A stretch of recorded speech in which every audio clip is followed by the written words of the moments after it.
कहने को तो भारत में प्रजातंत्र है और सभी को आगे बढ़ने के समान अवसर हैं, लेकिन क्या सचमुच में ऐसा है? अभी भी इतनी गरीबी है कि लोग 2 वक्त की रोटी के लिए 24 घंटे की गुलामी स्वीकार लेते हैं। अभी भी जाति को देखकर ही नौकरी पर रखा जाता है। गरीब और असहाय लोगों को आगे आने से रोका जाता है। चंद रुपयों के लिए नौकरी कर रहे इन लोगों का खून इतना ठंडा और कंधे इतने झुके हुए हो गए हैं कि ये मालिक की हर बात को एहसान मानते हैं और विरोध करने की ताकत खो चुके हैं। जातियों के ऊंच नीच में से नीची जाति के कुछ लोग यदि आगे बढ़ जाते हैं तो वे भी भ्रष्ट सिस्टम का शिकार हो जाते हैं और लूटने का कोई मौका नहीं छोड़ते। इन सब बातों के इर्द गिर्द घूमती है फिल्म द व्हाइट टाइगर। यह फिल्म लेखक अरविंद अडिगा की बुकर पुरस्कार हासिल कर चुकी किताब पर आधारित है और जातिवाद तथा शोषण का घिनौना रूप दिखाती है। कहानी है बलराम हलवाई नामक युवा की, जो बचपन से बहुत होशियार है और एक बार शिक्षक उसे व्हाइट टाइगर भी कहता है।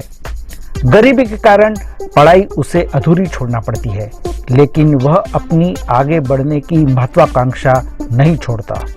वह बचपन से ही देखता है कि किस तरह से जमींदार लोगों का शोषण करता है और उसके पिता इलाज के अभाव में दम तोड़ देते हैं।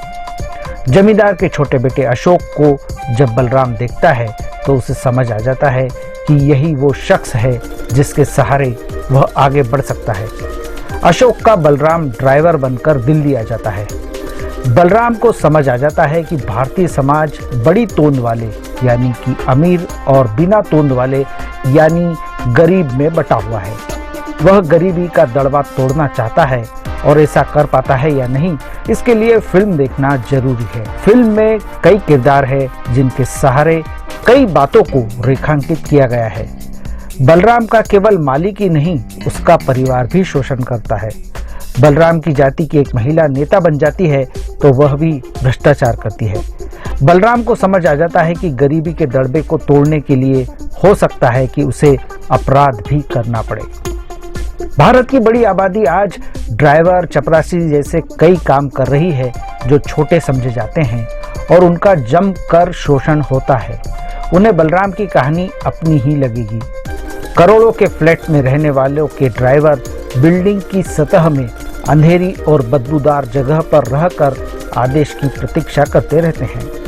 निर्देशक रामीन बहरानी ने एक अनोखे अंदाज में इस कहानी को मनोरंजक तरीके से दर्शाया है।